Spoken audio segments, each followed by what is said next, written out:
안녕하세요. 저는 30대 중반의 남성입니다. 요즘 처가랑 정말 돌이킬 수 없을 만큼 사이가 멀어졌습니다.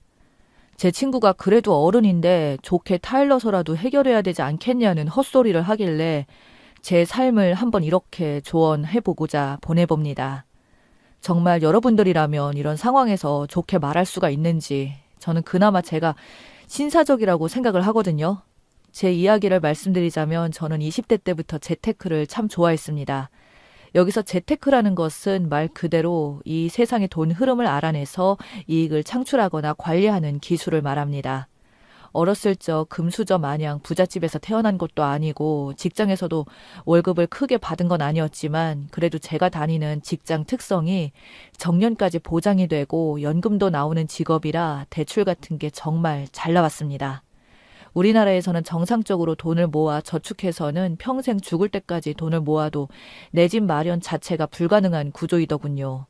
처음에는 재테크를 하기 위해 안 쓰고 안 먹고 해봤는데 겨우 안 먹고 안 쓰고 해봐야 모아지는 돈이 제가 만족할 만한 돈이 될 수는 없었습니다. 게다가 그나마 최소한의 수준으로 쓰던 걸 줄이게 되니 삶의 질이 너무나도 떨어지게 되더라고요. 옷이라든지 모임이 있을 때 식사비라든지 그래도 제가 이대로 살면 안 되겠다고 다른 방법이 필요할 것 같은데 고심하던 중에 직장 선배가 가르쳐줬습니다. 그때 배웠던 게 바로 부동산이었습니다. 한국은 부동산 불패의 나라라고 불리울 정도로 빚을 내서라도 잘만 사두면 몇 년만 지나도 정말 2배 이상 오르는 경우가 많다고 했고 그때부터 정말 부동산에 대해서 틈만 나면 공부를 하기 시작했습니다. 선배도 관심을 가지고 공부하면서 질문하는 제가 기특했는지 본인이 공부했던 알짜배기 내용들까지 알려줬습니다. 그 선배도 저랑 월급도 비슷한데 부동산으로 이미 2억 이상이나 벌었던 상태였죠. 저는 생각해보면 참 운이 좋았던 것 같습니다. 청약을 통해서 흔히 말하는 확률이 로또라는 게 걸렸고 그 뒤로는 그 로또 받은 아파트를 잘 팔아서 그 돈으로 피를 주고 분양권을 구매해서 이득을 몇 천만 원씩 불려 나갔으니까요. 하지만 초심자의 행운이었던 건지 그렇게 피를 주고 집을 사다가 부동산 정책과 맞물려서 집을 3채나 떠안게 되었습니다. 제가 가진 아파트를 팔 수도 없는 상황에서 잘 팔리지 않은 아파트만 2채가 추가되자 세금부터 관리비에 담보대출로 받은 어마어마한 빚까지 정말 숨이 막힐 정도로 엄청난 빚과 이자가 생기더군요. 그때 제 아내를 처음 만났습니다. 아내는 같은 업종 종사자였고 저랑 근무지가 다른 곳의 사람이었습니다. 제가 근면 성실하다며 직장 동료가 소개시켜줬던 여자였죠.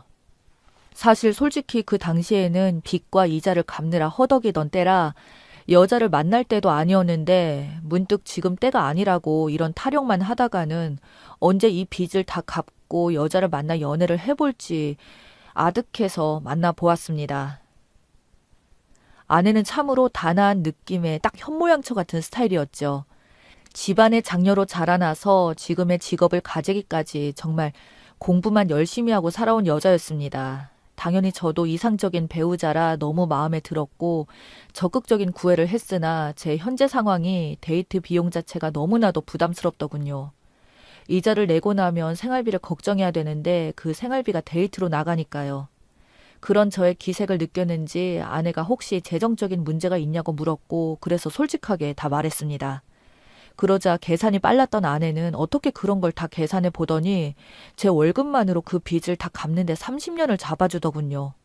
그러면서 웃으면서 만약 우리 둘이 갚으면 15년이면 집이 3채 생기는 거 아니냐는 말에 저는 정말 감동을 받았었습니다. 사실 어떤 여자가 연애 초기에 남자가 빚에 휩싸여서 데이트 비용도 없다는 말이 달가울까요? 물론 아파트를 전체적으로 정리하면 몇 억의 돈이 생기는 점은 있으나 문제는 현실적으로 지금 당장 돈이 없는 사실이었으니까요. 그래서 저는 그런 아내에게 감동을 받았고 아내는 그 이후로도 자기 일처럼 적극적으로 나서서 집 빚을 갚기 위해 전세를 내놓기 위한 노력으로 알아보거나 저랑 같이 돌아다니면서 부채를 줄이기 위한 적극적인 매매를 알아보는 등 여러모로 엄청난 도움을 줬습니다. 그러면서 근사한 데이트 한번 못 시켜줬는데 아내는 저에게 항상 밥을 사고 데이트 비용 또한 대신 내주며 저보고 말하길 절대 기죽지 말고 나중에 우리가 결혼하면 그때 다 갚으라고 말하면서 웃더군요. 이 여자가 이런 식으로 나오는데 어떻게 이 여자랑 결혼을 안 할 수가 있겠습니까?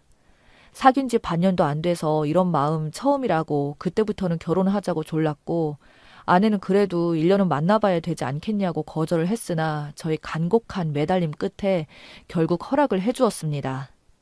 제 인생은 이런 여자를 만나서 앞으로 탄탄대로일 것만 같았지만 현실은 그렇게 녹록지 않더군요. 아내는 제가 처가에 처음 인사를 드리러 갈 때 제 눈치를 보면서 자기 어머니가 사실 좀 성격이 괄괄하시고 장난이시니 걸러 들으라고 말했습니다. 그래서 저는 아내의 부모님이니 나름 신사 같은 이미지만 생각하고 갔는데 장모는 처음 본 날부터 진짜 무슨 뚜쟁이 아줌마 마냥 제 재산은 얼마고 실제 빚은 얼마고 집은 몇 채이고 부모님의 재산은 어떻게 되는지 하나하나 꼬치꼬치 묻더군요. 장모님이 하는 일은 마트 캐셔였어요. 솔직히 직업 비하는 안 하고 싶었는데 저랑 아내가 하는 일이 돈은 많이 못 벌어도 사회적 지위도 있는 안정적인 직장인데도 저희보다 돈도 적게 버시고 언제 그만둘지도 모르는 일 하시면서 저보고 글쎄 그 돈 벌어서 남편 구실은 제대로 하겠냐며 타박을 하시는데 저는 좀 어이가 없더군요.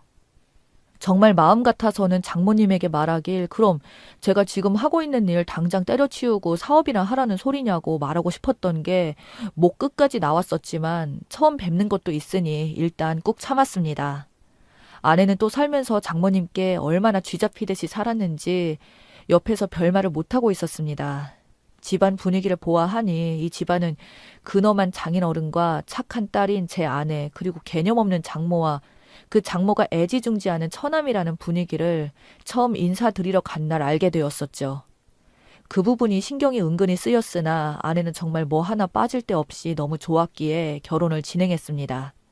결혼을 준비하게 되면서 알게 된 사실인데 잘난 것 하나 없는 망나니 놈인 처남은 자기 편만 드는 장모 때문에 제대로 망나니로 자라났고 혼자 스스로 성장한 아내는 장모와 처남의 돈줄이었더군요. 결혼하면서부터 모아둔 돈이 거의 없다는 말에 눈치를 챘었습니다. 그나마 없던 돈에서 제 생활비를 지원해주고 밥 먹여주고 한 아내를 보니 당신 대체 왜 이렇게 바보처럼 사냐고 제가 구박까지 했어요. 아내는 그래도 가족이라 거절 못했다는 말에 그럼 우리 결혼하고도 그럴 거냐고 하니까 선뜻 대답을 못하길래 그 부분을 제가 결혼하기 전에 단판을 지었습니다. 그러자 장모가 한다는 소리가 제가 무능력해서 자기 딸의 돈을 탐낸다길래 그 말 그대로 돌려줬습니다. 장모님이 무능력하셔서 열심히 자립해야 되는 딸의 돈 지금까지 탐내고 사셨으면 이제는 놓아주라고 했어요. 그 말에 아주 집안이 그냥 발칵 뒤집히며 난리가 났었지만 장인어른께서는 저를 보며 장모가 말이 좀 지나쳤으니 사과하라고 말씀하시면서 이어서 말씀하시길 장모와 처남에게는 더 이상 출가 외인인 아내의 돈을 탐하지 말라고 이 시간 이후부터 탐하는 순간 이 집구석의 모든 재산은 제 아내의 명의로 모두 돌리겠다고 말을 하니까 다들 불만투성이인 얼굴로 일단락 지어졌습니다. 저희 결혼할 때 제 빚이 듬뿍 들어간 집도 있었지만 저희 본가에서는 1억 원을 지원해 주셨고 장인어른께서도 5천만 원이나 주셨습니다. 그 돈으로 저희 결혼식 다 하고 신혼집까지 차려서 잘 살았네요. 아내는 고맙다며 말을 했으나 이상하게 저는 불안했고 아내 명의로 된 카드 전부 해제하고 혹시나 몰라서 제 카드를 대신 주면서 아내 월급까지 전부 다 제가 관리하게 되었습니다. 그리고 제 집 한 채를 아내와 공동명의로 바꿔줬어요. 그 후로는 그 집부터 빚을 갚아나가기 시작했었죠. 저희가 사실 애도 없었기에 그저 돈만 벌면 되었었습니다. 그러던 중에 아주 큰 화제거리가 생겼어요. 바로 집값이 많이 올랐던 겁니다. 세 채 중에 한 채가 크게 올라서 그 집 전셋값만으로도 나머지 담보대출금을 모두 상환할 수 있을 정도가 되었고 그러자 빚이 없어지자 이제는 빚을 갚는 게 아니라 돈들이 역으로 쌓이기 시작했어요. 그래서 애까지 가지게 되었습니다. 그때까지는 정말 행복했습니다. 빚도 없어지니 저희 생활 수준도 많이 올라가게 되었고 더 이상 힘들게 살아야 할 이유 따위도 없었으니까요. 장인어른도 처음에는 제가 그렇게 무턱대고 집을 세 채나 들고 있어서 걱정을 많이 하셨으나 이제는 저에게 선견지명이었다며 사위가 잘 되니 든든하다며 저희 딸아이를 그렇게 이뻐하셨는데 장모랑 처남은 뭐가 그리 불만인지 자기 손녀이자 조카인데도 단 한 번을 거들떠보지도 않고 본체 만체 하더군요. 저는 사위 노릇 제대로 했습니다. 명절이나 장모님 생신날 선물도 나름 제일 비싼 걸로 보냈고 저희 엄마보다 더 비싼 걸로 꼬박꼬박 챙겨줬었습니다. 아내도 그걸 알고 항상 내심 미안해했고요. 저희 부모님께는 장모의 성향을 말했더니 항상 장인어른보다 더 좋은 걸로 챙겨주라고 말씀까지 해주셨거든요. 그래도 장모랑 저희 사이는 안 좋았어요. 그러던 중 어느 날부터 장모님이 은근히 목소리로 저에게 전화가 와서 자기 집에 한번 들리라고 하더군요. 생각해 보십시오. 5년이 넘는 기간 동안 손녀가 태어나도 연락 한 번 없던 인간이 어느 날 갑자기 저희 엄마 마냥 제 몸을 극진히 걱정하며 날 잡고 자기 집에 와서 맛있는 거 먹으라고 말을 하는데 그게 마냥 좋게 들리겠습니까? 저는 당연히 불길한 의심부터 들어서 아내에게 말을 하자 아내 역시도 안색이 안 좋았지만 저희 둘 다 그 집에 갔었습니다. 그날 명절에도 못 받아본 사위상을 5년 만에 처음으로 받아봤습니다. 그러면서 어찌나 친한 척을 하며 우리 사위 고생이 참 많다는 둥 말들을 계속 돌려서 빙빙 하더군요. 분명히 뭔가 요구하고 싶은 게 있구나라는 걸 직감적으로 느꼈습니다. 그렇게 한참을 본심을 감추고 저의 칭찬을 늘어놓던 장모가 슬슬 본심을 드러내더군요. 처남이 곧 결혼을 한다는 겁니다. 그런데 처남이 그 새색 씨한테 자기 집이 있다고 이미 큰 소리를 뻥뻥 쳐놨다더군요. 그런 말까지 들었을 때는 설마 했습니다. 그러더니 아니나 다를까 아내 명의로 된 그 집을 처남 명의로 하자는 겁니다.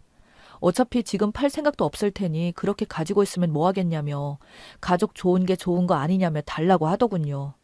그래서 저는 이 집을 전세로 달라고 말씀하시는 거냐고 말하니 장모는 아니라고 그냥 처남 명의로 달라고 하더군요. 그 말을 듣자마자 진짜 웃음밖에 안 나오더군요. 지금 장모님, 이 말씀 정말 진심으로 하는 말씀이세요? 라고 웃으면서 말하니까 장모는 갑자기 기분이 팍 상했다는 표정을 짓더니 장모가 말하는데 그 웃음은 뭐냐고 말을 하더군요. 그래서 저도 정말 말 같은 이야기면 저도 진지하게 듣겠는데 제가 대체 왜 처남 결혼하는데 저희가 피땀 흘려 번 돈을 줘야 하냐고 되물으니 솔직히 그거 피땀 흘리지 않지 않았냐고 어쩌다 운 좋게 아파트값 올라서 대박 맞은 거면 도와줄 겸 줘도 되지 않냐며 갑자기 고래고래 소리를 지르더군요. 와, 진짜 사람이 어떻게 이럴 수가 있죠? 그래서 저는 그럴 마음 죽어도 없다고 앞으로 이런 걸로 부를 거면 두 번 다시 부르지 말라고 딱 잘라 이야기하고 아내와 다시 돌아왔습니다. 그 이후 두고 보자는 장모와 처남 그리고 얼마 지나지 않아 진짜 결혼을 한다더군요. 그때부터 사실 좀 찜찜했었거든요. 저 허세 좋아하는 인간들이 어떻게 집도 없는데 결혼을 과연 어떻게 할까 해서요.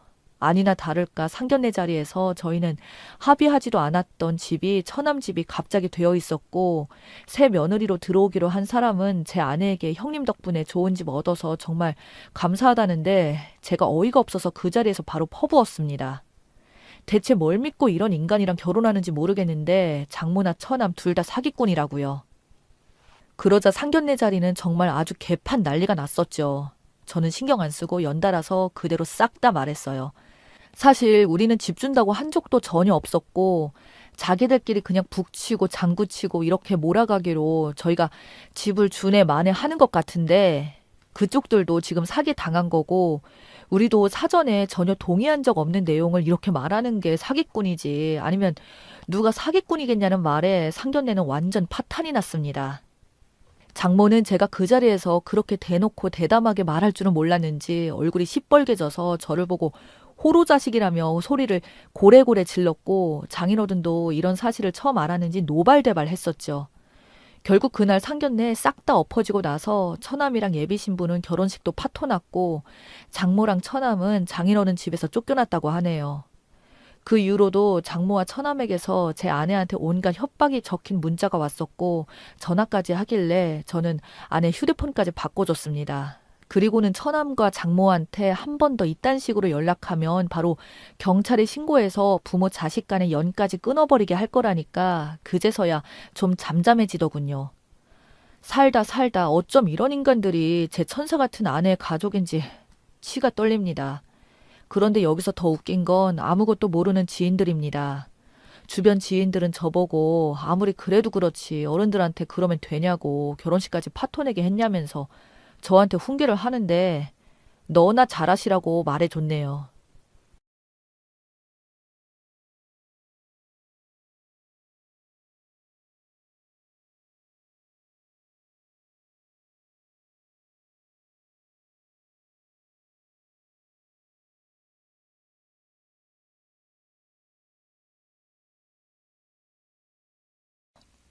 (30대) 초반의 여자입니다.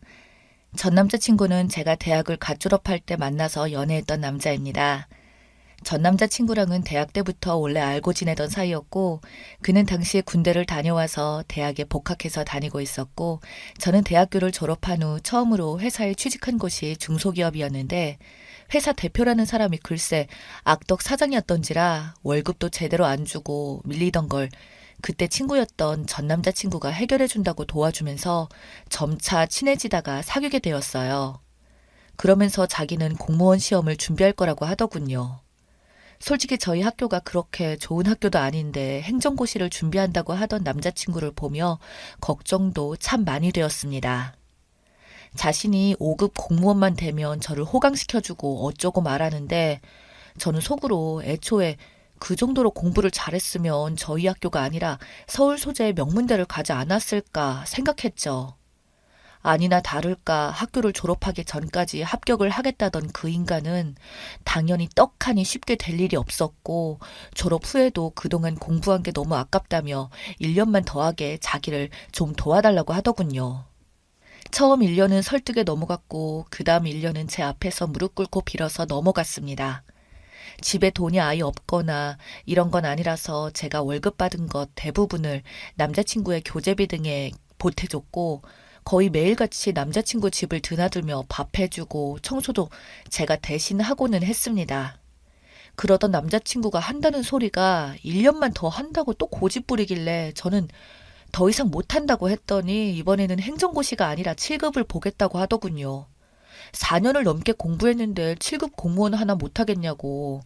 진짜 이번 딱 한 번만 믿어달라고 하길래 저 역시 그래 4년이나 했는데 5급은 아니어도 7급은 붙겠지 했어요. 그러면서 공부를 또 하기 시작하는데 자기도 이제는 어느 정도 지치는지 자취방 가면 TV 보고 놀고 있을 때도 많고 뜬금없이 저에게 여행이나 가자고 말하고 이러길래 저는 공부는 잘 되냐고 하니까 전 남자친구는 저에게 걱정 말라고 식은 죽 먹기라고 그냥 공부 안 하고 쳐도 합격 점수 커트라인 넘는다며 자랑스럽게 말하는 그놈의 모습에 저는 안심이 되기는커녕 더욱 불안함이 커지더군요. 그래서 저는 말했습니다.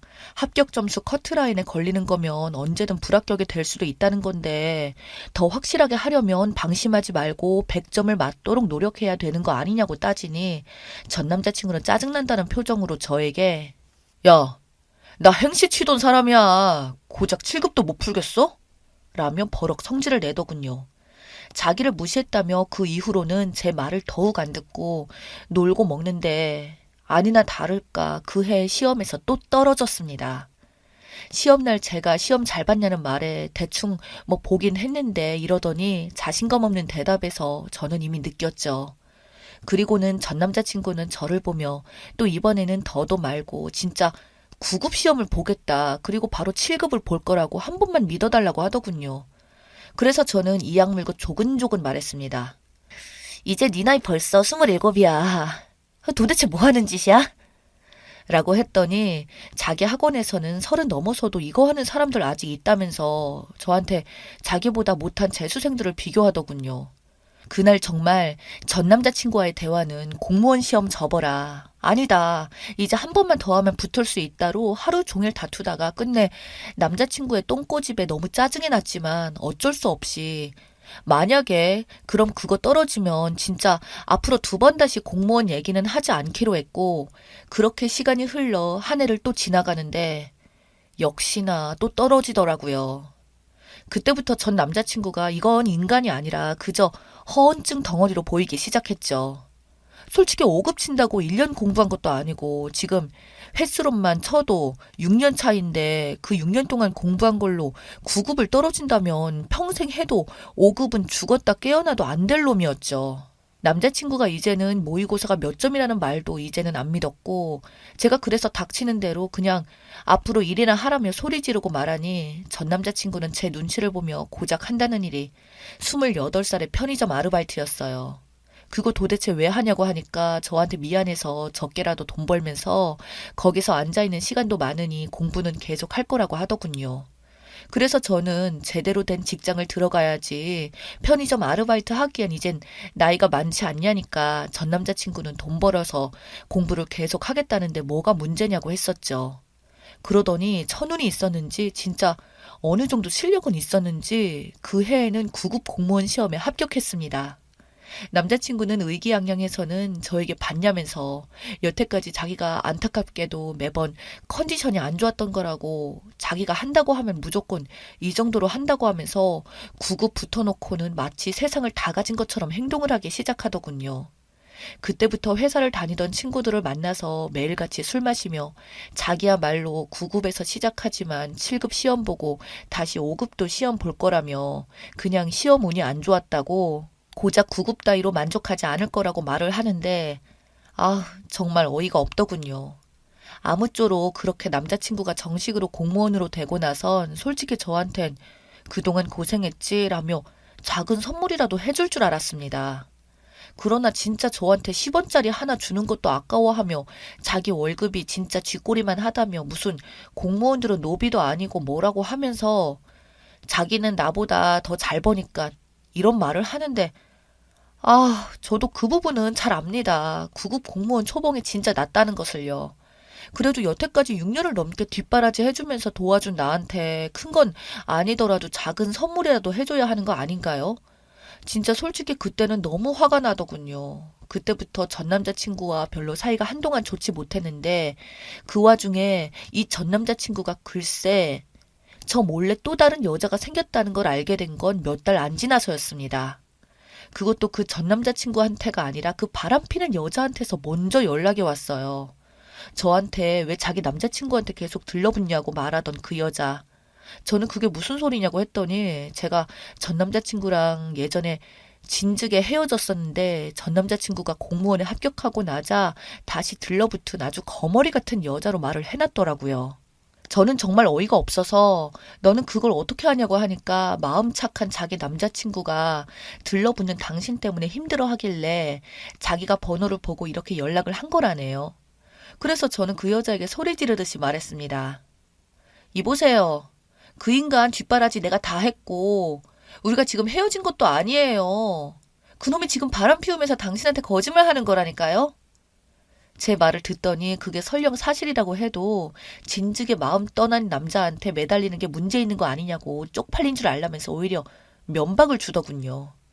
그리고 그날 저녁 전 남자친구는 저에게 솔직히 너랑 만나는 게 이제는 쪽팔린다며 자기는 공무원이니 같은 공무원이나 교사는 만나야 된다고 말을 하더군요. 월급 적다고 징징거리면서 돈 한 푼 안 쓰는 쫌생이가 그딴 소리를 하냐고 하니까 자기는 대신 연금이 있다고 당당하게 말하는데 정말 이런 놈한테 지금까지 내 인생을 전부 다 바치듯이 살았었다니 생각이 들기 시작하자 저는 너무나도 억울했습니다.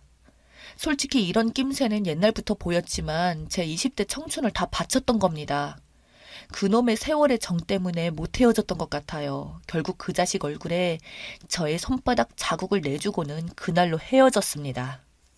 그 뒤로 전 남자친구 카톡 프로필에는 새 여자친구랑 놀러 다니며 찍은 여행 사진으로 매번 바뀌더군요. 그렇게 저는 한동안 정신적으로도 너무 힘들고 마음적으로 힘들었지만 그동안 버는 족족 그 자식한테 들어갔던 돈들이 아껴지기 시작하니 돈도 이제는 제 자신에게 투자를 할 수 있게 되더군요. 저는 그래서 운동도 하고 사교 모임도 하고 그동안 한 남자의 종처럼 살다가 이제는 저를 위해서 가꾸니 좋은 사람들도 많이 만나게 되었습니다. 정말 찌질하고 쫌생이 같은 전 남자친구와 비교조차 할 수 없는 좋은 사람들을 말이죠. 그렇지만 한 번의 이별이 저에게는 너무나도 큰 상처가 되었는지 저에게 다가오는 남자들과 쉽사리 사귀기는 어렵게 되더군요. 또 저 사람도 나의 겉모습만 보고 다가오는 거면 어떡할까. 내가 이런 남자랑 어울리는 걸까 자격지심도 왔고 상처를 받기 싫어서 정작 중요한 순간에는 숨어버렸습니다. 그런 저를 구해준 게 바로 지금의 남자친구입니다. 지금의 남자친구는 프로그램 개발 일을 하며 사업을 하고 있다고 하는데 정말 끈질기게 저한테 다가왔고 반년 동안 연인 아닌 연인 사이로 지내다가 끈질긴 구애 끝에 사귀게 되었습니다. 돈은 자기가 벌면 되니까 진짜 결혼하면 나의 영원한 가정주부로 지내줬으면 좋겠다며 진지하게 저한테 말을 하던 남자친구. 저보다 4살이 많았던 그는 책임감도 강하고 자기 일에 대한 자부심이 대단했어요. 그렇게 사귄 지 1년 만에 자기 부모님께 인사를 드리게 하고 항상 저희 위주로 생각하고 그러더군요. 결국 결혼하기로 양가 집안에서 결정도 났고 상견례도 하게 되었습니다. 결혼식장이랑 전부 다 찾는다고 정신이 없을 무렵 어느 날 갑자기 전 남자친구가 제가 예비신랑이랑 같이 있는데 전화가 오더라고요. 제 예비신랑은 옛 남자친구도 이미 다 알고 있었기에 저보고 그냥 한번 받아보라고 해서 받았더니 저에게 전 남자친구는 잘 지내냐며 이리저리 뜬구름 잡는 소리나 하다가 저에게 본론으로 말한다는 소리가 자기 결혼하니까 결혼식에 오라는 말이었습니다. 그래서 저는 장난하냐니까 장난이 아니라 그래도 이렇게 공무원 됐는데 도와준 게 저고 그렇게 생각해서 초대할 정도의 사람 아니냐고 우리 같이 한 시간이 얼만데 이런 소리를 하고 있더군요. 제가 순간 너무 화가 나서 그 전 남자친구 놈이랑 다투듯이 통화로 말을 하고 있는데 예비신랑이 저에게 다가와서는 대신 전화기를 받더니 우리도 결혼하는데 잘 되었다고 저희도 갈 테니까 그쪽도 오라고 말하자 전 남자친구는 갑자기 당황한 듯이 말을 더듬더군요. 그렇게 전화를 끊고 나서 저보고 왜 이런 놈한테 쩔쩔매냐고 말하고 그렇게 며칠 뒤에 전 남자친구의 결혼식을 찾아갔었죠. 저한테 욕하던 그 여자랑 용케도 잘 만나서 결혼까지 하더군요. 식장에서 이야기를 들어보니 둘 다 공무원이라면서 웃고 있던 전 남자친구한테 제 예비신랑이 다가가니 진짜 겉보기에도 차원이 다르더군요. 예비신랑이 차고 있던 시계부터 옷을 훑어보는 전 남자친구는 이분이 제 남자친구냐고 묻자 맞다고 하니 제 예비신랑이 저희도 곧 결혼한다고 그때 반드시 오라고 말했고 전 남자친구는 얼굴에 썩은 미소를 띄우며 물론 가야죠. 우리 지연이 결혼식인데.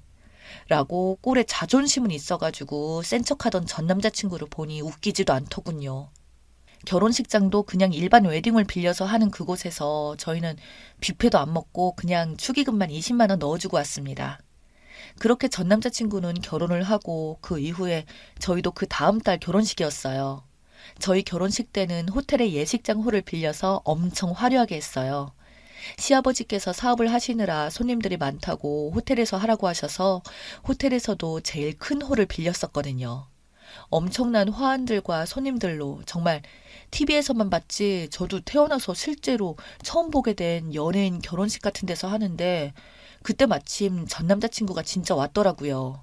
신부 대기실에 와서 어설프게 저에게 손을 흔드는데 표정만 봐도 웃기더군요. 그래서 진짜 고맙다고 했습니다. 너 때문에 진짜 이렇게 결혼할 수 있었다고. 내가 너랑 결혼했으면 어쩔 뻔했냐고 웃으면서 말을 하니 전 남자친구는 자존심 때문인지 아무 말도 못하고 고개를 푹 숙인 채 부들부들 떨더군요. 그러면서 오늘 이쁘다고 하며 끝까지 자존심 있는 척 하더니 나가버렸습니다. 예식을 올릴 때 전 남자친구와 눈이 마주쳤는데 전 남자친구의 묘한 착잡한 표정을 보니 진짜 속이 다 시원하더라고요. 그놈 얼굴 보고 덕분에 결혼식에서 긴장되는 것들도 언제 그랬냐는 듯 말끔히 사라졌습니다. 그 이후로 저는 남편이랑 현재 알콩달콩하게 잘 살고 있어요. 곧 아이도 낳을 계획이고 정말 본인 급 따지다가 진짜 급에 맞게 사는 꼴 보니 제 속이 다 시원하네요.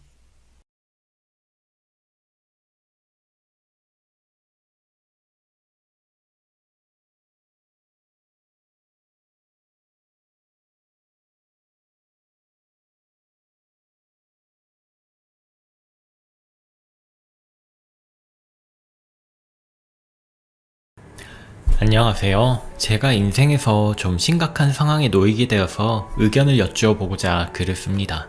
지금 남편이랑 대판 싸워서 이혼해야겠다라는 결론이 나왔지만 한숨 고르고 나니 제가 잘못한 것일 수도 있겠다 싶어서 마지막으로 객관적인 의견을 듣고 싶어서 글을 쓰니 많은 도움 부탁드립니다. 이혼까지 결심하게 된 몇 가지 스토리를 순서에 상관없이 써보겠습니다. 결혼 2년차 부부이고요. 30살로 동갑내기입니다. 전 1남 1녀 중 장녀이고요. 남편은 2남 중 장남입니다. 맞벌이고 같은 회사를 다니고 있어요. 연봉도 둘이 같습니다. 연애 시절부터 남녀 평등을 논리적으로 주장하는 남친을 만나서 저도 생각이 많이 바뀌었어요. 그래서 남자는 집을 해와야 하고 여자는 혼수를 해와야 한다는 일반적인 생각과는 다른 입장입니다.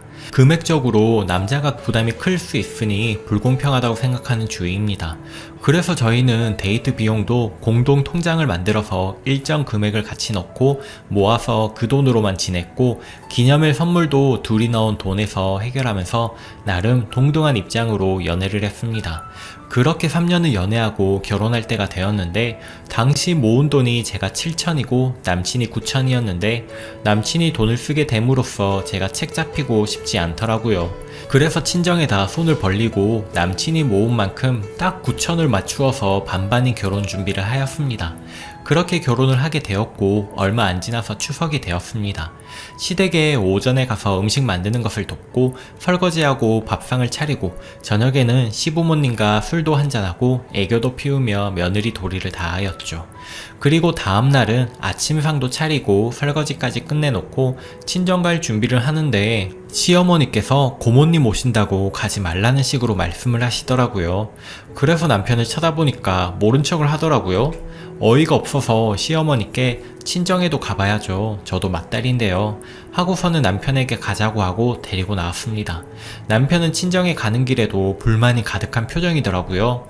도착해서는 손님인 마냥 그냥 앉아만 있고요. 저희 집은 아버지나 남동생도 모두 똑같이 집안일 하는 스타일인데 남친은 먼저 설거지 하겠다는 소리조차 안 하더라고요. 우리 엄마가 상 치우고 무거운 상 옮기는데도 멀뚱히 있고 시댁에서 하던 대로 똑같이 있더라고요. 부모님 앞에서는 다투기 싫어서 그냥 냅뒀습니다. 하룻밤 자고 가야 하는데 남편이 계속 가면 안 되냐고 하길래 무시하고 하루 자고 아침 먹고 집에 왔습니다. 그리고 집에 와서 나는 시댁에 가서 자식놀이하고 거드는데 왜 자기는 처가댁에서 아무것도 안 하고 그러고 있냐고 하니까 어색해서 그랬다네요. 참나, 누구는 안 어색합니까? 노력은 여자만 해야 하는 건 절대 아니지 않습니까? 서로 마찬가지인데 저렇게 나오는 걸 보니 너무 짜증이 나더라고요.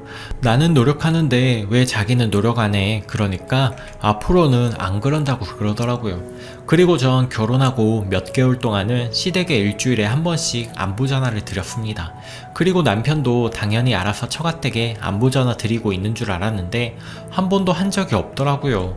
친정 엄마랑 통화하고 그 사실을 알게 된 후 어이가 없었지만 그냥 넘어가고, 대신 그 후로 저도 시댁에 안부 전화를 하지 않았습니다.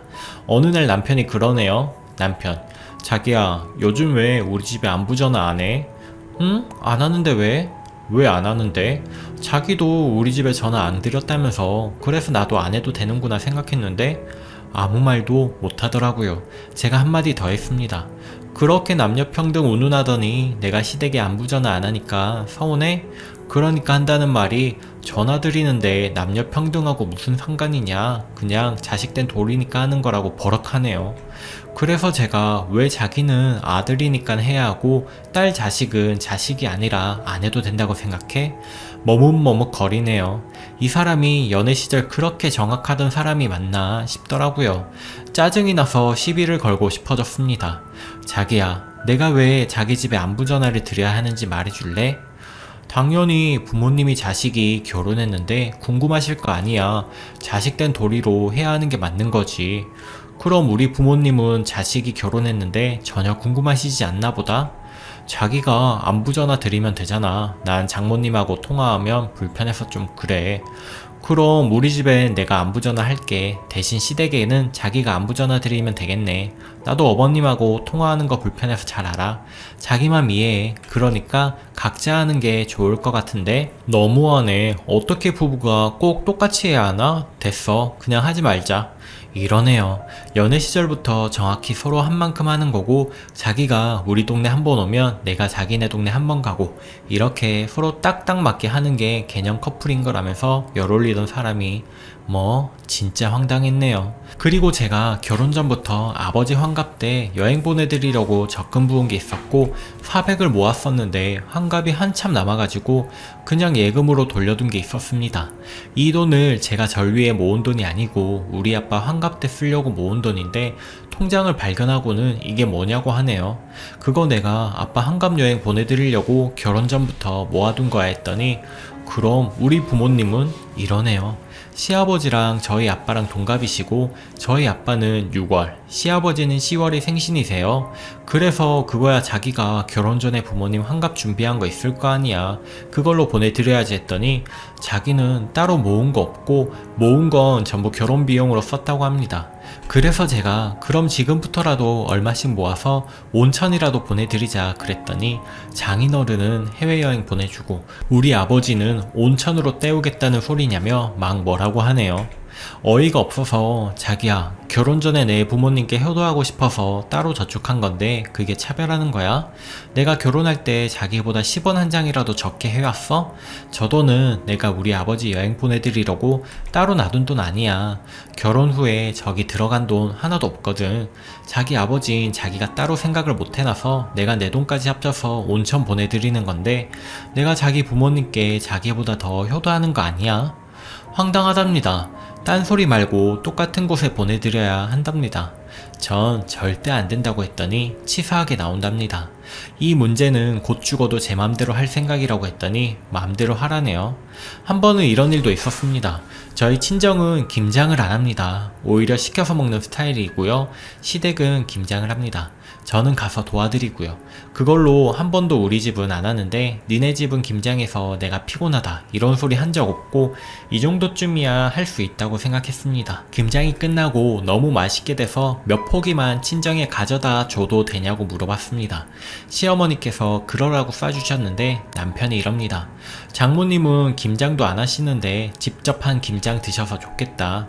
우리 엄마 진짜 좋은 분이다. 잘해드려. 그러는 거예요. 순간 이게 뭔 소리지? 라는 생각이 들었습니다. 저 소리만 안 했어도 친정에 싸가라고 김치 싸주시는 시어머니께 고맙다는 생각을 했을 거예요. 근데 저런 소리를 하니까 확 열이 받더라고요. 그래서 제가 이랬습니다.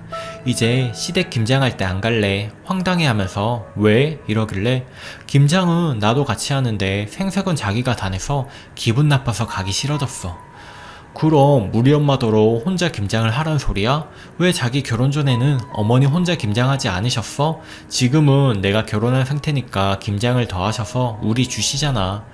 김장할 때 배추값도 보내드리고 가서 일도 같이 하는데 김치 주신다고 고마워해야 하는 거였어? 그럼 더 부담스럽네. 그냥 시켜 먹을래 나는.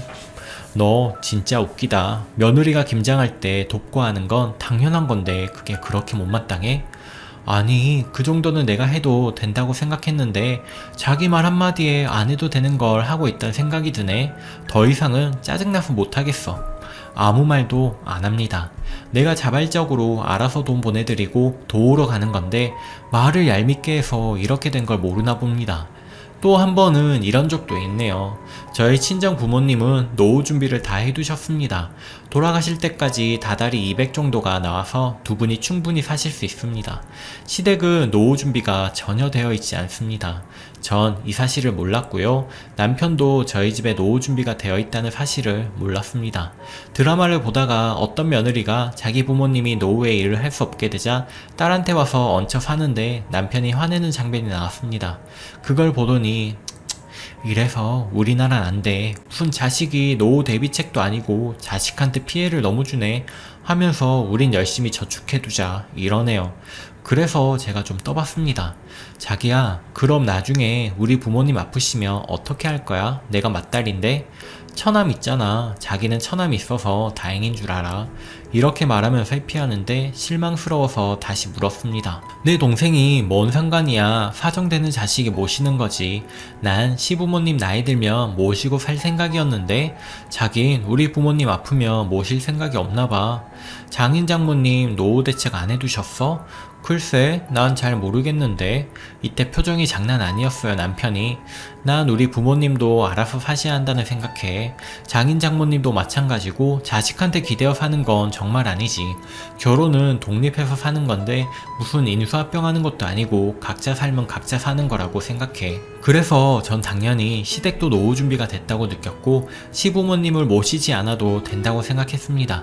그리고 한참 후에 주말에 시댁에 놀러 갔는데 이런저런 대화하다가 시어머니께서 우린 노후 대책이 안 되어 있어서 큰일이라면서 사돈댁은 해두셨다니 그러시길래 저희 부모님은 해두셨다고 그랬어요. 그러니까 다행이구나 하시는 거예요. 그냥 듣고 가만히 있었지요. 그렇게 집에 왔는데 신랑이 장인 장모님 노후 대책 해두셨어? 응, 해두셨지. 우리 집은 정확해서 그런 건 칼이야. 그럼 걱정 없겠다. 우리 나중에 큰 집으로 이사가면 우리 부모님 모시고 살까? 에이, 그런 게 어딨어. 자기 생각도 그렇고 각자 사는 거라며. 그땐 그랬는데 생각해보니까 우리 부모님 노후 준비 안 해두셔서 모시고 사는 게 좋을 것 같아서. 난 싫어. 둘이 사는 게 편하고 좋은데? 당연히 내가 장남인데 모시고 살아야 하는 게 맞는 거 아니야? 그때 자기가 우리 부모님 모실 거냐고 했을 땐 각자 사는 거라며 왜 이제 와서 딴 말이야?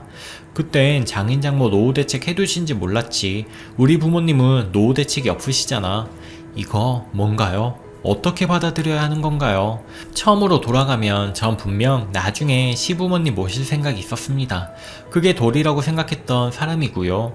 물론 저희 부모님은 노후 대책이 되어 있으셔서 제가 모시고 살지 않아도 됩니다.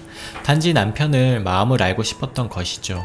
그런데 남편은 제가 제 부모님 모시는 거 어떠냐는 말에 정색하며 각자 사는 거라고 해놓고선 저희 부모님 노후 준비 되셨다니까 이제 와서 말 바꾸는 겁니다. 그때 그럼 장인장모도 우리가 모셔야지라고 말이라도 했다면 어차피 모시지 않아도 됐지만 저는 당연히 시부모님 모시고 살 생각을 끝까지 가지고 있었을 텐데 말이죠. 이렇게 의견이 좁혀지지 않는 상태로 몇 달이 지났네요. 어제였지요. 폭발한 게. 다다음 주에 저희 이모딸이 결혼을 합니다. 전 당연히 참석을 해야 했고 남편도 알고 있었습니다. 그런데 어제 저녁에 어머님이 전화하셔서 다 다음 주에 시고모님 아들 결혼식이라고 하네요. 전화 끊고 같은 날이니까 각자 전 저희 이모네 결혼식 가고 남편은 시고모님 결혼식을 가자고 했습니다. 그랬더니 남편이 말이 되냐고 내가 호랍이도 아니고 결혼하고 처음 치러야 하는 경조사인데 혼자 가야 하냐면서 뭐라고 하네요. 그래서 제가 나도 나 결혼하고 우리 집에 경조사가 처음인데 나도 당신 데리고 가고 싶지만 이렇게 겹쳤으니까 각자 가는 게 맞지 않냐고 했더니 남자 쪽에 맞춰야 하는 거라고 하네요. 그래서 대판했습니다.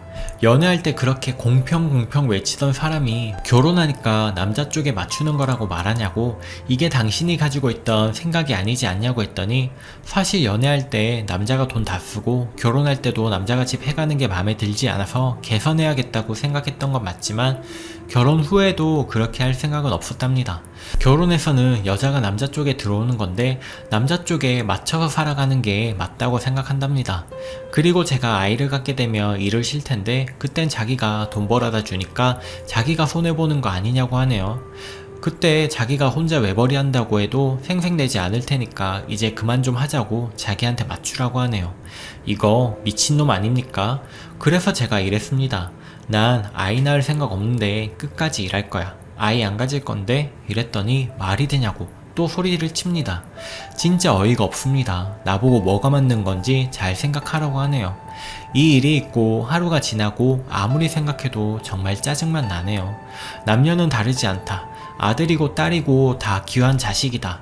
남녀가 공평한 게 진짜 개념 있는 거다 외치던 사람이 그래서 이런 개념남이면 딱이다라고 생각하고 결혼했던 제 자신이 너무 비참해집니다. 이혼을 하는 게 맞다는 결론이 나긴 했는데 아직도 혼란스러워 미치겠습니다. 조언 좀 부탁드립니다. 후기입니다. 퇴근하고 변호사 친구 만나서 이야기 좀 들었고요.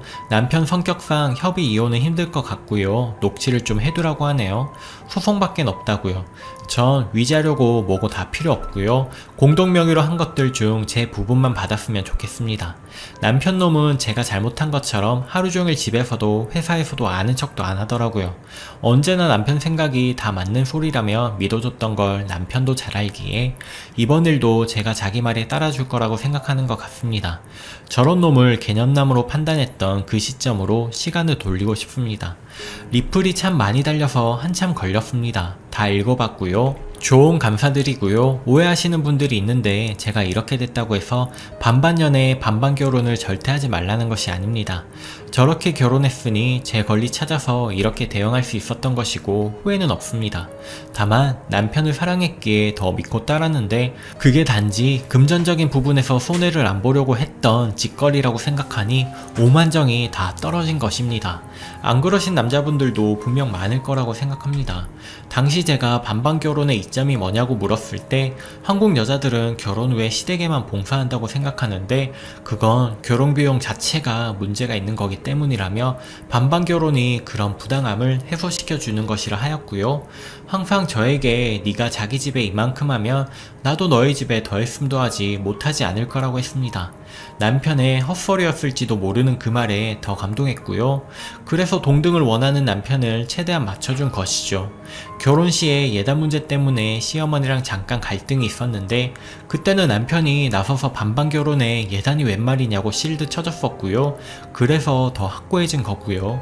가사 분담도 많이 물어보시는데 퇴근이 같아서 항상 같이 오면요. 제가 먼저 씻고 그 사이에 남편은 출근할 때 정리 못한 것들 정리해 놓고요. 남편 씻을 때 전 저녁 준비하고요. 하나하나 따져본다면 아무래도 여자인 제가 더 많이 한 건 맞는데 저는 남편이 원해서 공평을 따라 주었던 것이지 제가 더 손해본다고 안 하고 그런 성격은 아닙니다. 그리고 아버지 환갑은요, 아버지를 위해서 모아둔 거랑 흔들리지 않았고요. 우리 아빠 그렇게 보내드리고 시아버님 온천 보내드린다는 생각은 제 생각이 맞다고 믿고요. 근데 참 서운한 것은 시부모님이 해외 한 번도 못 가보신 거 알고 있습니다. 제가 부업으로 짬짬이 번역 알바도 하는데 얼마 되진 않지만 따로 자유적금 여행 경비 모으고 있었습니다. 남편도 제가 이 저축을 한다는 걸 알고 있었는데 그딴 식으로 나왔던 게 가장 서운하네요. 나중에 보내드리자며 제가 모은다고 할 때는 아무 말도 안 했는데 솔직히 공평 외치는 남편 말에 100% 수긍해서 결혼한 건 맞는데 결혼해서도 완전 반반 이렇게 외치며 살지 않았고요. 전화 안 드린 것은 너무 화가 나서 그렇게 했던 거고요. 저 일 있고 나서도 알아서 연락드리고 했었네요. 학가 문제도 제가 남편 떠본 것이 잘못이라고 하시는데 결혼 후에 조금씩 바뀌는 남편 보면서 마음가짐이 어떤지 궁금해서 그랬고요. 결혼 결심하면서 시부모님 나중에 모실 생각이 분명 있었답니다. 남편이 말 한마디라도 좋게 해주고 마음은 가지고 있는데 여의치 않아서 못하는 거라면 저 이렇게 이혼 결심까지 하지 않았을 텐데요. 실체를 이제 다 아니까 오히려 후련한 거 있죠? 다시 잘 살아봐야지 이런 마음이 1%도 남아있질 않습니다. 그리고 아이도 제가 아이를 얼마나 좋아하는데 다만 자녀 계획이 있었기에 조금 일러서 겨울쯤 생각하고 있었던 거고요. 남편이 생활비 혼자 벌어와도 생색 안 낸다는 그런 말이 어이가 없어서 그렇게 말한 겁니다. 안 낳을 생각이 있었던 건 아니고요. 대강 변명은 다 한 것 같네요. 지금 느낌은 그냥 후련해요. 소송 준비하려면 조금 힘들겠지만 기운 낼 거고 이혼 후에 회사 문제가 좀 걸리긴 하지만 뭐 어쩔 수 없지요. 그렇다고 제가 그만두는 건 말도 안 되고요. 남편도 뻔뻔하게 나오는데 저도 뻔뻔하게 굴어보려고요. 이걸 보시는 여자분들이나 남자분들께 한마디 하자면 결혼 반반 좋습니다. 사정이 되시는 분들은 이렇게 결혼하는 걸 추천해 드리는데 다만 여자분들은 결혼 반반해도 될 만큼의 괜찮은 남자를 잘 고르셔야 할 거고요. 남자분도 여자가 따라준다면 솔직히 우리나라에서 더치페이에 대한 인식이 좀 그렇잖아요. 고맙게 생각하고 결혼 후에도 정말 자기 집처럼 친정도 가족이라고 생각해 주길 바랍니다. 여자들은 남녀평등 아무리 외쳐도 결혼하면 시댁에 좀 더 손이 가는 구조에 대해서 잘 이해하고 있습니다. 그리고 남자분들도 말 한마디에 천냥빚을 갚는다고 하지요. 알아서 느끼며 잘하는 사람에게 괜히 더 잘하길 바라면서 툭 한마디 하는 거, 그거 하지 마세요. 제일 기분 더럽고 서운한 겁니다. 그게 이혼 후기에 대해서도 나중에 깔끔히 글쓰게 되면 좋겠습니다. 최종 후기입니다. 전에 공평하게 결혼했던 여자의 최후 글쓴이입니다. 후기입니다. 원글에 말했듯이 저희 아버지 환갑이셔서 며칠 전 여행 즐겁게 잘 보내고 와서 후기 올립니다. 글 썼을 당시에 변호사 친구와 상의 끝에 녹취라는 답을 찾았고 더 알아보니 법정 이혼 사유가 되려면 정확한 증거가 있어야 했고 결혼 전 약속을 서면상 공증한 것도 아니고 공증해도 재산 문제 외엔 효력이 없다고 하네요. 참고하세요. 이행 안 한다는 것만으로는 제가 패소할 가능성도 일부 있다고 하여서 그 후에 펜 녹음기를 하나 구입해서 때만 노리고 있었지요. 그놈한텐 별다른 내색을 하지 않았고 시댁엔 안부전화도 하는 둥 마는 둥 했습니다. 일상생활도 거의 말없이 그렇게 하루하루 보내고 녹취할 기회만 엿보고 있었지요. 그놈도 슬슬 상황이 답답했는지 뭐가 불만이냐며 큰 소리를 내기 시작했고 여러 번 시도 끝에 녹취 그거 쉽지 않더라고요. 씻고 나오거나 펜이 가방에 있거나 등등 몇 번을 실패하고 이래선 안 되겠다 싶어서 제가 먼저 유도를 했습니다. 처음 녹취 내용 요약. 자기 그때 뭐라고 했지? 이사하면 시부모님 모시고 살자고 했었나? 남편 당당하게 그때 내가 말했잖아. 생각해봤어?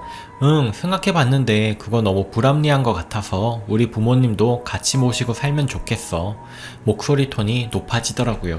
그게 말이 되냐? 나도 불편한데 우리 부모님은 어쩌라고 그런 말을 해? 그럼 나도 모시고 살 이유가 없는데? 자기는 내가 우리 부모님 노후 대책 안 했을 거라고 했을 때 뭐라 했어?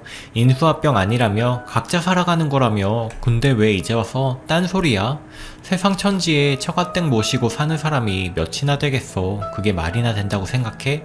게다가 처가댁은 노후 준비도 돼 있는데 뭐가 문제야?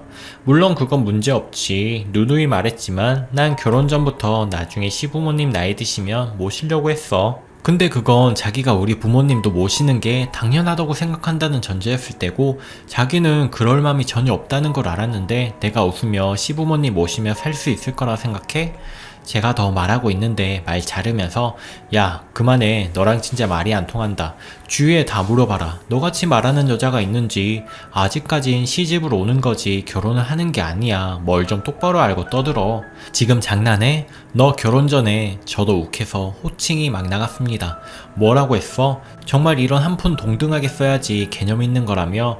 그럼 내가 너 부모님 모시게 되면 시부모님한테 들어가는 생활비며 용돈이며 네가 더 벌어와야 공평하겠다. 그치?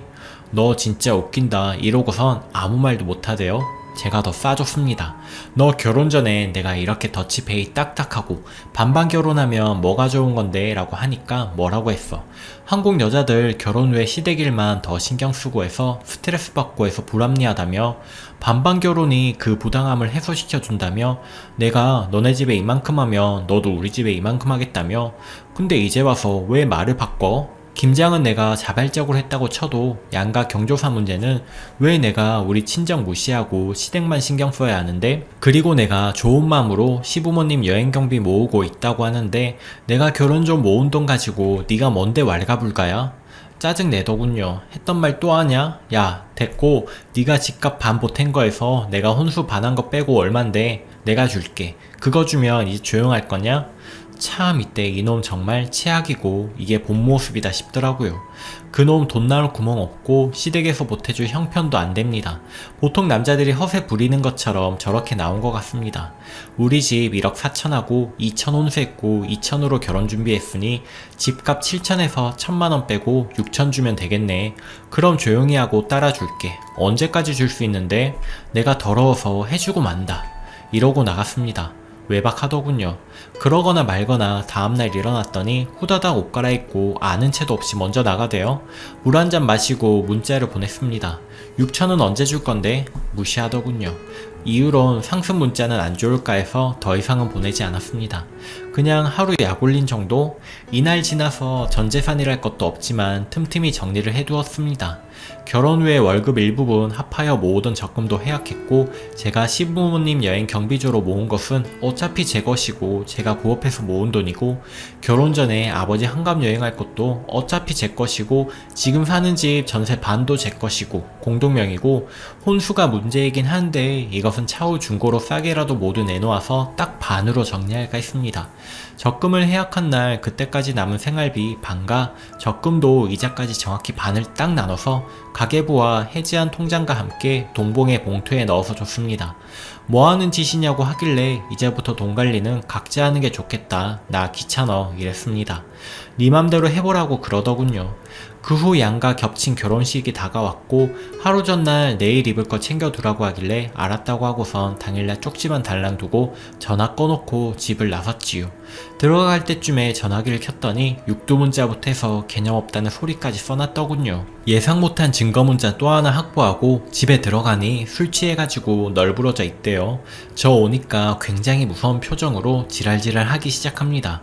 전 이미 현관문 열면서 녹음기 킨 상태. 두 번째 녹취 내용을 요약하겠습니다. 야, 네가 지금 우리 집을 무시하려고 작정했냐? 그렇게 우습게 보이디? 내가 얼마나 개망신을 당한 줄 아냐며 소리소리 지르더군요. 자기야, 나 결혼식 동생 다녀온 건데 무슨 문제 있어? 저보고 아가리 닥치라고 합니다. 너 이제부터 친정 가지 말고 통화도 하지마 이러대요. 내가 미쳤어? 내가 너의 소유물이냐? 저도 덩달아 화가 나서 소리를 질렀습니다. 침착해야 하는데 그게 잘 안되더라고요. 아무튼 이렇게 싸우는 내용이 녹음이 되었습니다. 끝까지 여자가 남자 쪽에 맞춰줘야 한다는 내용이 반복적으로 나옵니다. 그리고 며칠이 지났고 퇴근해서 밥 먹고 쉬고 있는데 케이크랑 꽃을 사들고 왔더라고요. 분위기 잡기에 눈치채고 녹음기 준비했습니다. 세 번째 녹취 내용 요약. 남편, 자기야, 우리 이러지 말고 화해하자. 무슨 화해? 솔직히 우리나라에서는 남녀가 공평할 수 없는 거 자기도 잘 알잖아. 응, 잘 알고 있었는데 공평할 수도 있다고 가르쳐준 게 바로 당신이었지. 결혼 전에 자기가 원하는 대로 다 했고 그렇게만 하면 불합리한 우리나라 썩어 빠진 무개념 틀에서 벗어날 수 있다고 한 건 당신이잖아. 안 그래? 그래, 내가 그렇게 말한 건 인정해. 그 당시엔 데이트 비용이나 남자가 집 구하는 거랑 그런 것들이 정말 불합리하다고 생각했었고 그래서 그걸 자기한테 말한 건데 고맙게도 자기가 잘 따라줘서 지금까지 고맙다고 생각해.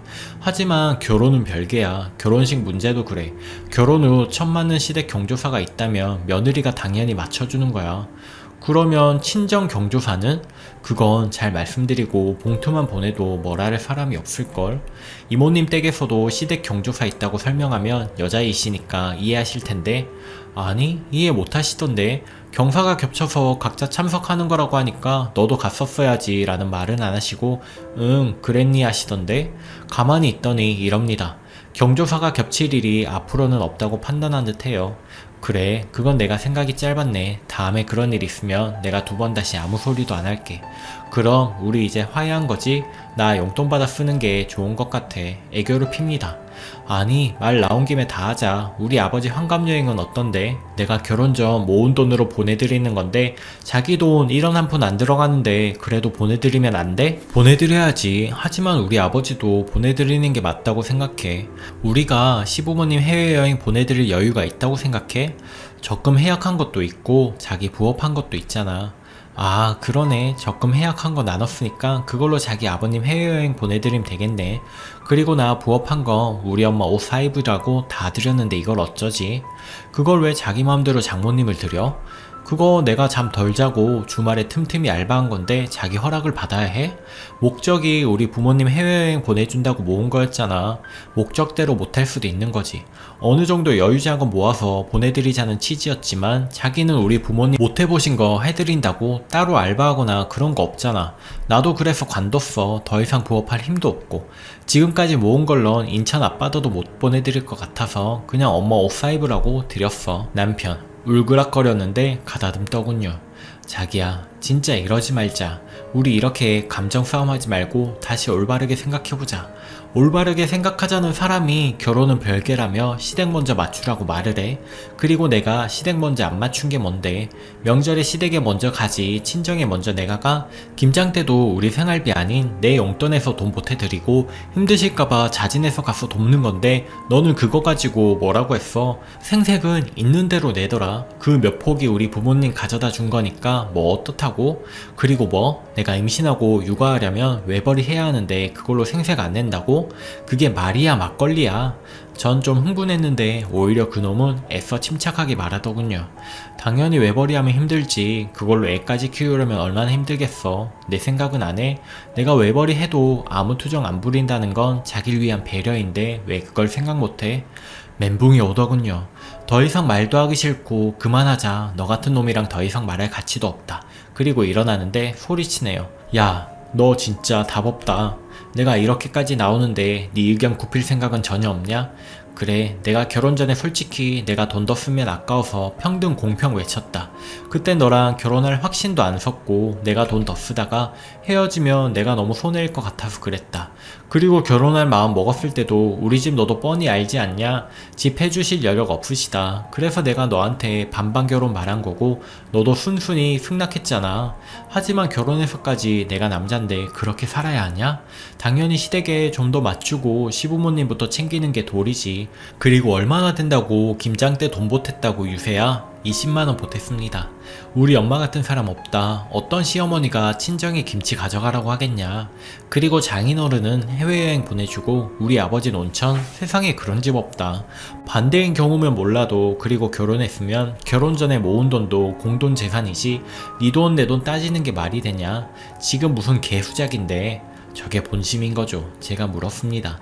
그럼 결혼 전에 단지 돈이 아까워서 결혼할 확신이 안 생겨서 더치페이 한 거고 결혼할 때는 신혼집 구할 여유가 안 돼서 나한테 사탕 발림한 거란 소리야? 그래, 어쩔래? 알았어. 네 뜻 잘 알았으니까 잘 생각해볼게. 생각이고 나발이고 무조건 지 의견에 따르라고 하더군요. 그렇게 며칠 지나서 녹취 내용 친구한테 다 의논하고 이혼 서류 가져와서 내밀고 도장 찍으라고 했습니다. 저더러 미쳤냐고, 왜 이러냐고, 내가 왜 이혼을 해야 하냐고 그러길래 녹취한 거 들려줬습니다. 무지 황당해 하더군요. 이거 카피본이야. 변호사 친구한테 들려줬더니 이 정도면 너한테 파탄의 책임이 있다고 법정 싸움까지 가도 내가 100% 승소한다고 하더라고. 그러면 너 나한테 위자료도 줘야 한대. 그렇게까진 하기 싫고 깔끔하게 협의 이혼하자. 집 빼서 서로 돈 가져가고 혼수 반만큼 네가 가져가던가 아님 팔아서 반반 나누던가 딱 공평하게 그렇게 했으면 하는데 도장 찍어주나 보자고 난리를 치더니 다음날부터 와서 빌기 시작합니다. 다신 안 그러겠다고 자기가 잠시 친구들 이야기 듣고 미쳤었나 보다고. 그래서 제가 네 친구들은 연애할 때 사달라는 거 다 사주고 결혼할 때 집도 장만하고 했잖아. 그러니 와이프들이 시댁에 설설기며 살겠지만 그걸 나한테도 바랬다는 거부터가 에러지. 난 이미 결심 굳혔으니까 이혼해. 손이 발이 되도록 빌더군요. 창피하게 회사에서까지 울먹이며 빌더이다. 시부모까지 찾아와서 빌고 하시는데 어른 앞에서 냉정하게 하기 뭐해서 알았다고 돌려보낸 뒤 집에 있으면 안 되겠다 싶어 짐을 싸서 친구 집에 갔습니다. 우리 아버지 생신 전까지는 이혼 소리 안 하려고 했거든요. 그렇게 계속 이혼 요구했고 법원 가서 협의이혼 확인 신청했고요. 지금은 숙려기간 중입니다. 이런 게 왜 있는지 모르겠지만 어쨌거나 부모님 모시고 관 가서 실컷 놀다가 왔고요. 이제 좀 더 버티면 이중 인격 자랑도 영원히 남남이군요. 정말 아이가 없을 때 신중히 생각하고 판단한 게 너무 잘한 것 같고요. 개운합니다. 이혼녀 딱지야 별로 신경이 안 쓰입니다. 다 싫다면 돈 있겠다, 직장 있겠다. 독신으로 살지요 뭐. 부모님한테 말씀드리기가 제일 힘든데 제가 그런 대우 받았다는 걸 다 들으시면 속은 상하시겠지만 웬만한 남자들보다 공부 더 시키고 애지중지 키우셨는데 잘했다는 못하시더라도 알았다고는 하실 것 같습니다. 그래도 쓰레기 같은 자식 결혼 2년 동안 열심히 모아준 돈까지 해서 1억 정도 있는데 알아서 장가 가겠지요. 저는 앞으로 일 더 열심히 하고 여가생활 좀 즐겨야겠습니다. 물론 그 자식이 회사에 거짓 소문 퍼뜨릴 수 있으니 미리 언질해 놓는 것도 잊지 않고 있답니다. 수많은 조언들 감사하고요. 리플 달아주셨던 분들 모두 고맙습니다. 행복하시길 바랄게요. 오늘도 낭만캐스터를 시청해주셔서 감사합니다. 오늘도 행복한 하루 보내세요.